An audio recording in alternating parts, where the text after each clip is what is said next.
Yan po. Ay, sorry po. Kami na. Bigyan na natin yun. Tanggal. Boss, ito na, boss. Papalda na po natin. Ay, papalda na yan. So, bali, meron din palang mga bibigyan ng wheelchair. So, yung Yorme natin galing pa ng ibang bansa. Katanggap lang ng award. Wala pang pahinga, trabaho na naman. So yun guys, good morning. Ayan, welcome back sa ating channel James Garrett TV. So nandito tayo ngayon sa may barangay 600 Zone 59 District 6 Manila. At ayun, makakasama natin si Yorme ngayon dito at magdi-distribute ng gatas at konting grocery na rin sa mga parents, no? So ayan, nandito na si Yorme, pasalubong lang tayo. So ayun, bumaba na si Yorme doon, naglakad-lakad na agad.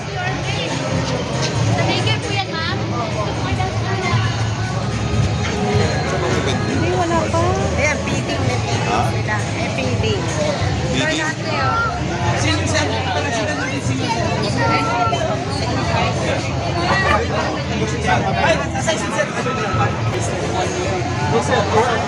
So kasama rin si Vice Mayor Chia Atienza, yung direktor ng MDSW, J. De La Puente.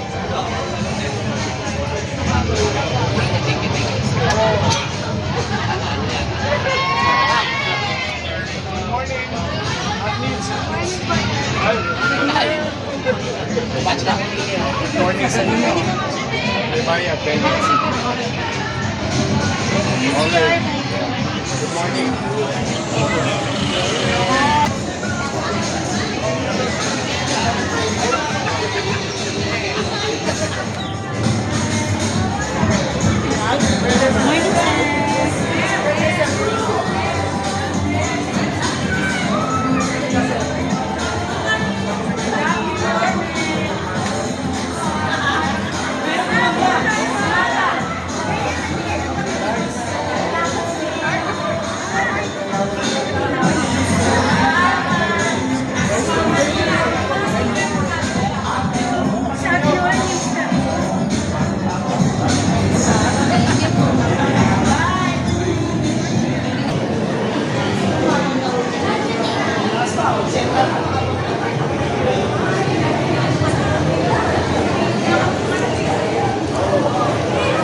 Bibigyan natin ng wheelchair mamaya pagbaba natin. Yan po.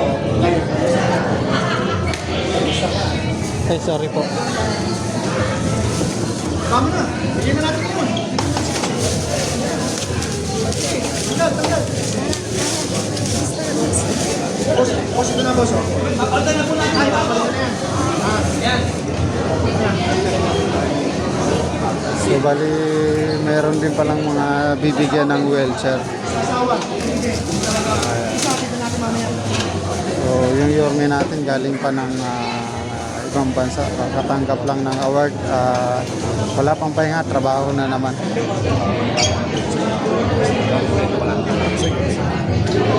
Pwede na isa pa.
Magandang umaga mga bata!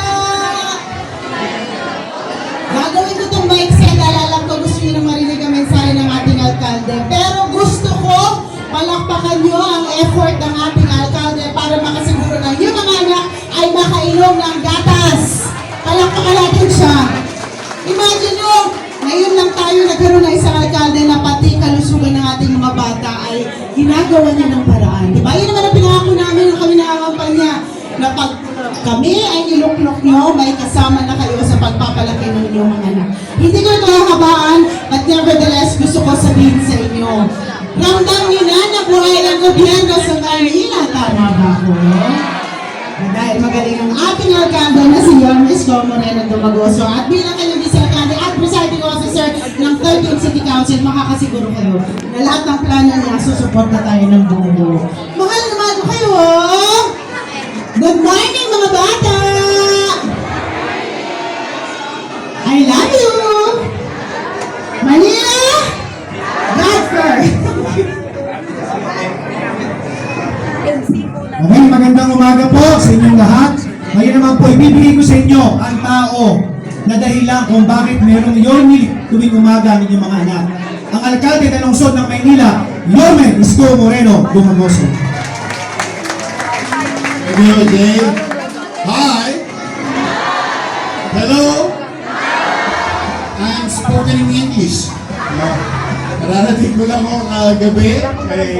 Una, nais ko lamang na I love you. Niasip ko yun.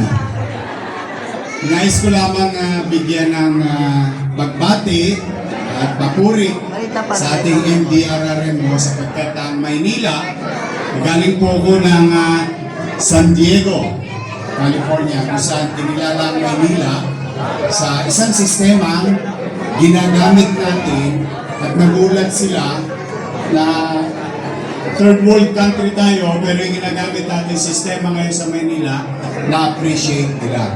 So that's why we will continue to do so to have an effective governance in the city of Manila. But for now, ang importante sa akin, malulusog ba yung mga apo nyo ngayon? Shout out, taas ang naman lahat ng tumira ng clean nung araw at Nutriban. Ayan, mga bata Nutriban, sila makaka-relate dito. You know, ito, programang ito, ginawa natin ito last year. Tinapos natin yung lahat ng daycare sa buong Maynila in 3 months. Ito yung nutrition program ng inyong syudad dahil sa mga datos na umiiral sa ating bansa. May malnutrisyon.